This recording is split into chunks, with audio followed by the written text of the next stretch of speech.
Welcome to the Duquesne University Coaches Show, presented by UPMC, the official healthcare provider of the Duquesne Dukes, and Mike's Beer Bar. Meet me at Mike's. It's time for the Sherwin-Williams Painting the Picture to Victory segment. Sherwin-Williams, the official paint provider of Duquesne Athletics. The Dukes closed non-conference play with a 44-18 win over New Haven this past Saturday at Rooney Field, a game that featured a 35-point scoring run to take control after falling behind early. Graduate quarterback Tyler Rydell, the NEC Offensive Player of the Week, accounted for 5 total touchdowns, 3 through the air and 2 on the ground, while adding a career-high 63 rushing yards. His top target was wide receiver Joey Isabella, a 3-time NEC Prime Performer this season, who caught a career-high 3 touchdowns in the first half, including a 61-yard score. On the defensive side, Avery Morris, also recognized as a Prime Performer. He returned an interception 34 yards for a pick 6 to help the Dukes pull away, and DJ Cerisier delivered an historic moment, returning a defensive 2-point conversion 100 yards, the third such play in recorded FCS history and the first since 1992. Now the Dukes turn their attention to Stonehill, who enters at 2-3 overall and is coming off a 10-3 win over LIU in its NEC opener last weekend at home. Duquesne is 14-3 all-time in NEC openers and 9-1 when opening conference play at Rooney Field. That was the Sherwin-Williams Painting the Picture to Victory segment. Sherwin-Williams is the official paint provider of Duquesne Athletics.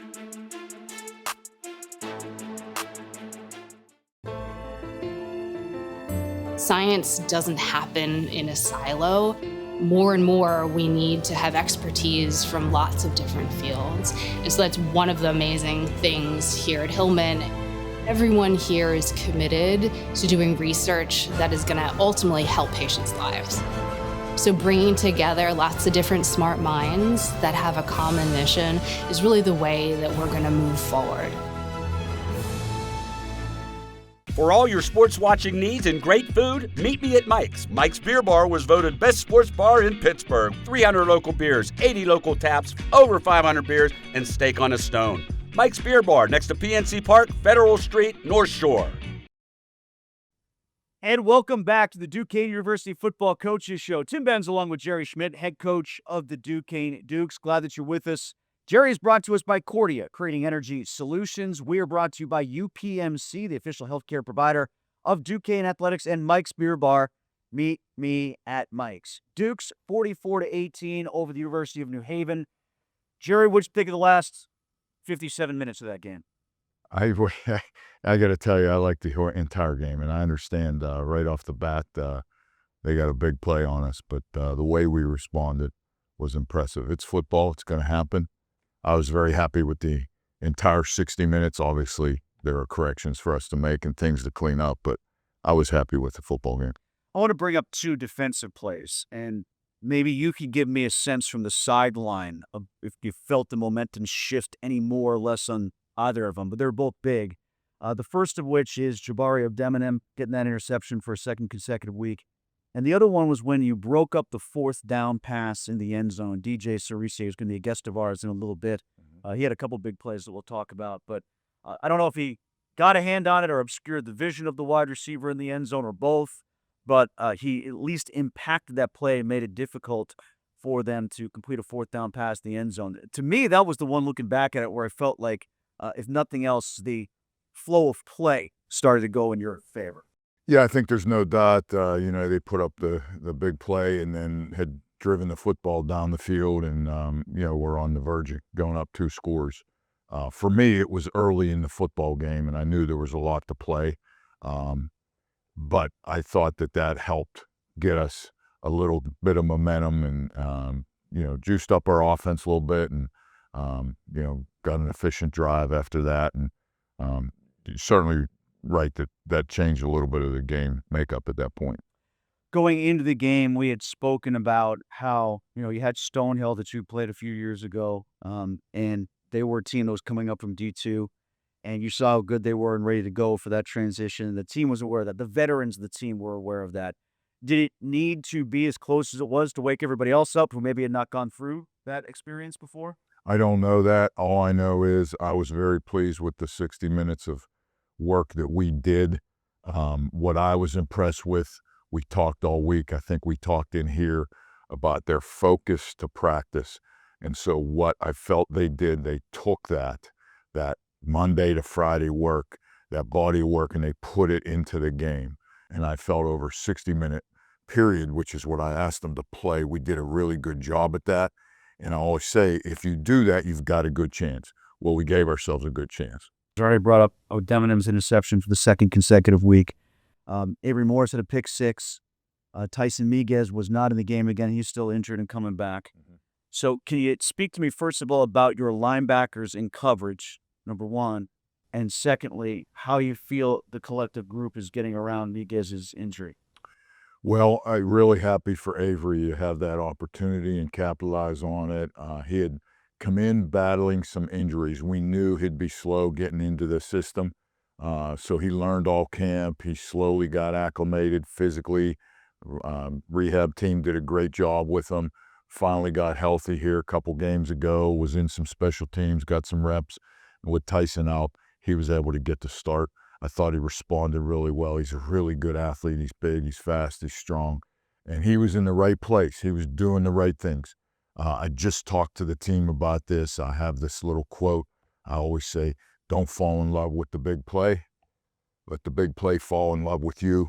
And what that means is do your job every single play. Don't be trying to make plays all over the place, because then you may be out of position. If you do your job every single play, that thing will come to you, and it came to him because he was doing his job every play.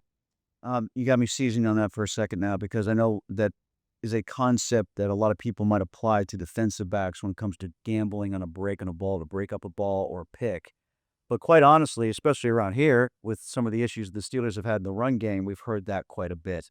I didn't know. Going back to last year, is stay in your gap, do your job, don't try to do too much, do your 111, kind of all the football coaching cliches that go along with it, but there's a lot of merit to it insofar as if you're trying to make a play, basic as it might be, just to get a running back down after a 2-yard gain, that's the same concept. It might not be as splashy as an interception, but that's interesting that, people focus on it from just a defensive back's point of view a lot of times, but it's the front seven, it goes right along with it. Yeah, there's no doubt. It's not only your gaps, it's your offense, your offensive blocking. If you're trying to make that big hit or that pancake block, a lot of times that doesn't work out for you. Yet if you do the right things and you're blocking the right steps and you're blocking the right combo blocks, it'll come to you. It'll just happen. And when it does, your athletic ability will take over because you're fundamentally sound, you're doing your job. You can apply it all the way across the board. Even for, running backs getting positive yards, you'd be surprised. You try to make too many moves and all of a sudden here comes the pursuit.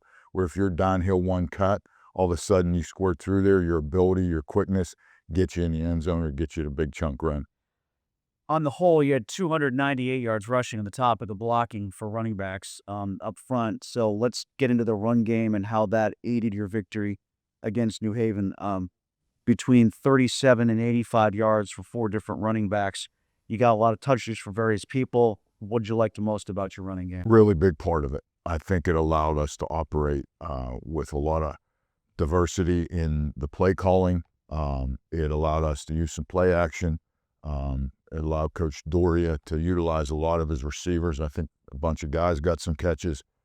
To be able to control the front line the way we did was a huge part of it and something that we want to do moving forward. I give a lot of credit to the offensive line, and the running backs were making great reads. They were staying downhill. At times in the past, we've tried to, pop it outside, but they were staying downhill and taking the gaps. Garrett Harrell jumped in. We talk about them being a big part of the game. Good to see Noah Canty. I saw our tight ends did a really good job also. How's Danny coming back, Terabrolla? He'll be questionable for this week. A little bit more on those two guys, especially Canty, as he is weaving his way back into getting snaps and reps and minutes. How's his game progressing coming back from that injury? You can see some rust, but he's working real hard in practice. We see flashes. We watch practice film. We said, "Oh, that's the Noah Canty," that we know of. So he's continuing to work and get back acclimated into things. I got to apologize to Joey Isabella. One of the hardest things to do from a play-by-play point of view is math on the air, not my strong suit.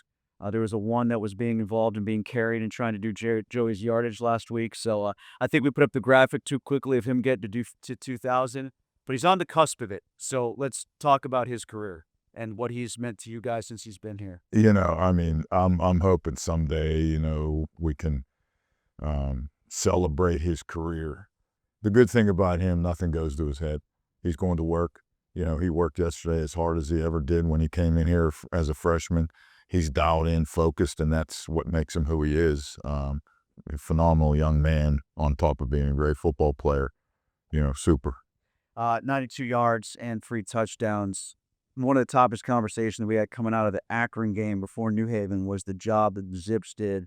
Rare amongst teams to use your vernacular, 4 eyes on Isabella the whole time, and it worked.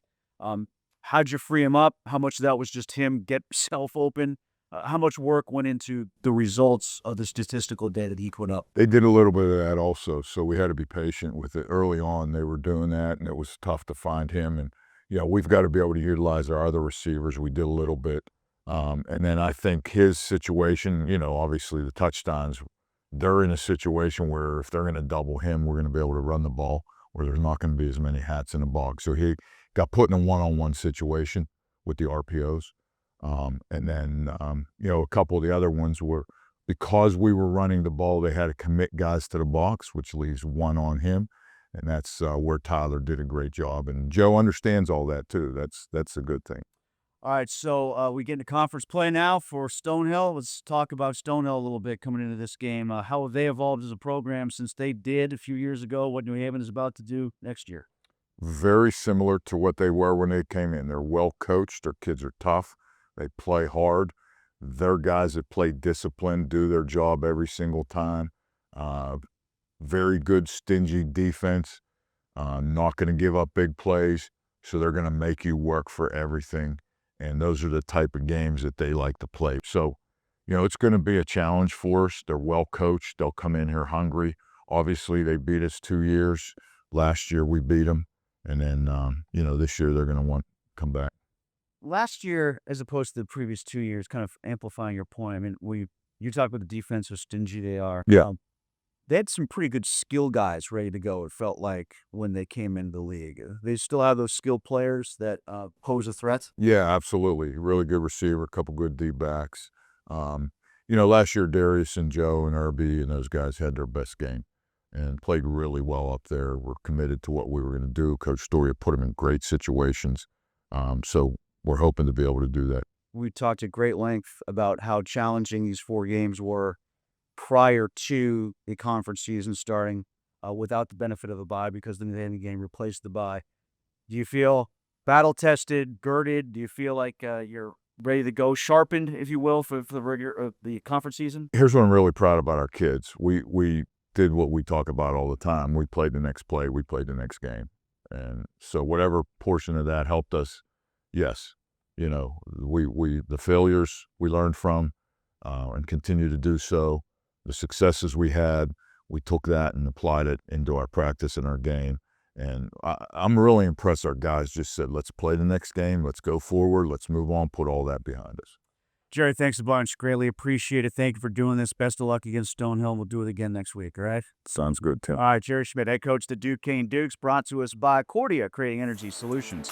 Plenty more to come as we roll on. As mentioned, DJ Cerisier was on the way, the cornerback for the Duquesne Dukes, as we continue here on SportsNet Pittsburgh, brought to you by UPMC Sports Medicine, the official healthcare provider of the Duquesne Dukes, and brought to you by Mike's Beer Bar. Meet me at Mike's.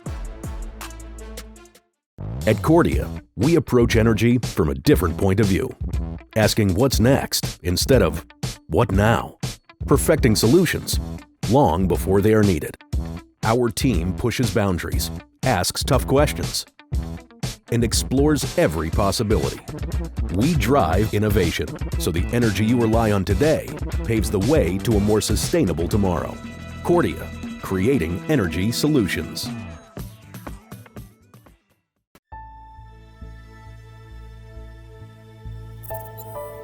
I was diagnosed with a very rare form of cancer and told you should seek end-of-life care. I went to UPMC And so the very first time, I didn't get that blank stare. He said, this is what we do, saving lives like mine.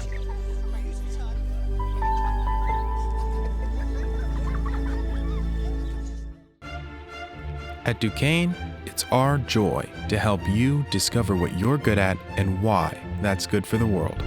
We want you to become a problem solver who thinks bigger, who is driven by compassion and empathy. Together, we will work towards achieving your goals and a greater sense of purpose. We're ready with an education that's everything you need and more than you imagined. It's time for bigger goals. Duquesne University. And welcome back to the Duquesne University Football Coaches Show. DJ Cerisier is brought to us by Summit Academy and the Academy Schools, inspiring hope through education and treatment. Glad you're back with us here on the campus of Duquesne University. We're also brought to you by Mike's Beer Bar on the North Shore, and of course, UPMC Sports Medicine, the official healthcare provider of Duquesne Athletics. Pleased to be joined by defensive back DJ Cerisier right now. DJ, thanks for taking time to join us. Sure, thank you for having me. All right, so I'm going to read this specifically so I get all the information right here, because Jacob, our SID extraordinaire, went through great lengths to figure out the specifics of your pick two, all the way back 100 yards on the interception return of a 2-point conversion. It's, as far as 100-yard interceptions go, a 2-point conversion for a defensive extra point. It's the third recorded in FCS history, the first since 1992, and the first at any NCAA level since 2002. So that's a rarity. That is a rare play, obviously. Walk us through how you were able to make that happen.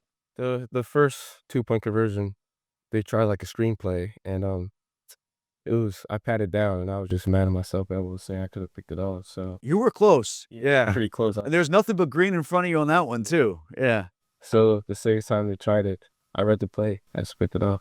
All I saw was green, and the quarterback, I knew he was the tackle. So Did that run feel like it was going quickly, or did it feel like it was taking forever to get to the other goal line? I think it was pretty quick. When I got back to the sideline, I kept asking my teammates if I looked fast enough. One thing that was going through my mind, again, I was actually thinking about that play, watching the Steeler game the next day, and you see Peyton Wilson, a linebacker for the Steelers, run 24 miles per hour all the way across the field to track down a wide receiver, Jordan Addison, who played up at Pitt before he went to USC.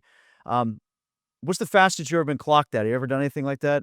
Well, Saturday it was 21. How has your speed aided you in your development here at Duquesne? Really, just like my technique, just working on my technique, is getting stronger. I know in the spring we do speed training on Saturdays, Coach Longo, so he helps us a lot, just working on the form. In that game against New Haven, it was a bumpy start. You had the snap over the quarterback's head right away. They scored on the first play from scrimmage on a bomb down the field. What woke you guys up as a collective on the sideline after the first 3 minutes? Yeah, I mean, after that first play, really just me. It was like a discipline, and I just had to lock in. We know that like any team that we play from now on is gonna give us like the best shot. So after that, we had to stay together. Well, they took advantage, but then you guys took advantage from that point on. And actually, I was just talking to Coach Schmitt about this a little bit. I thought one of the biggest plays, if not the biggest play in the game, is the 4th down conversion that they tried to go for early in the game. It would have given their second touchdown, their second consecutive drive. But you were part of that in the back of the end zone. Did you break up that pass? Did you get a hand on it? You did? Okay, and then it looked like it wobbled a little bit, and also you obscured his vision too, clearly. How big of a play was that to get off the field and not allow them to score in that situation? Because it felt like the game tilted somewhat there. I mean, that was a really huge play. I didn't realize it was 4th down, to be honest. I was so locked in. And yeah, that was a huge play. I feel like it changed the momentum. As a collective, how do you feel like the defensive players have gotten around a couple injuries here, and especially the linebackers? They've had a few. How have they filled in the gaps, and how did you guys fill in the gaps when Antonio Epps was out?